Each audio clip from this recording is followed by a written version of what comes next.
Just having another little check round greenhouse at all these plants, seeing how they're doing. Not much different to what they were a couple of days ago, to be fair. But I didn't actually make this video just about the plants. There's other changes happening apart from weather. And one of those is, in 2024, we're probably going to be relocating. And you might think why. It's a huge garden, it's got lots and lots of potential. But the short answer to that question is rising prices.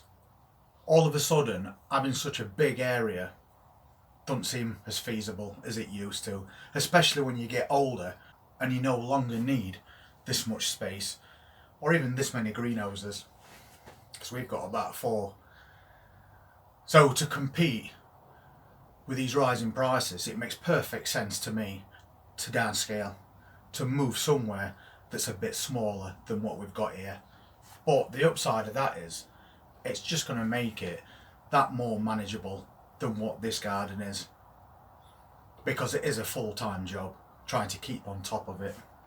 And we haven't got plans to move anytime soon, but it's definitely going to be some time in 2024. We're just looking at as options at the moment. And although I'm definitely going to be getting a garden that's a lot smaller than this one, we're going to use that as a full-on container garden. And also, I'm probably going to be looking at getting an allotment as well. So then I can just start everything from scratch, and it'll open up more options for me as well. It's going to make life quite a bit easier when it comes to maintenance. But we're going to be just as productive, if not more productive, when it comes to harvesting food, because we'll make sure we do it in a way that gives us the maximum amount possible in that area. So we're going to be looking at things like all the container gardening aspects, vertical growing as well. And what we'll do is we'll cut down on certain things that we normally grow. We've already got rid of sweet corn this year because it's just not feasible to grow sweet corn at home. You have to plant a lot of crops and you only get quite a small reward. So we'll concentrate more on things like tomatoes, peppers, potatoes, onions, salads, all the main things that also we know work really well. So there's no downside to moving come next year.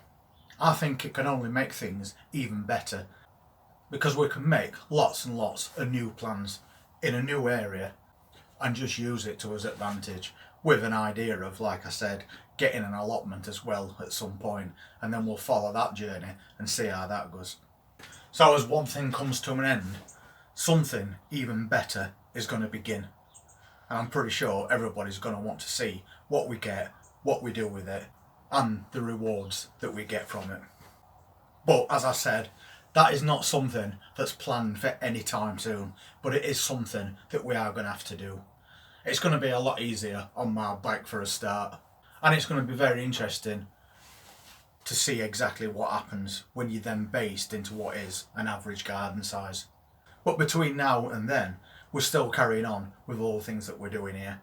We've got plenty of things growing in this greenhouse that we're keeping an eye on, and we've got other plans to do bits and bobs out there. And I suppose this kind of news comes at the perfect time of year, when it's autumn and it's winter and there's not a lot doing. So hopefully by spring next year we'll be resettled, getting everything set up for a brand new season of growing in a different location. If you want to see where we go and what we do when we get there, please hit that subscribe button, press that notifications bell, and I look forward to seeing you then. Take care.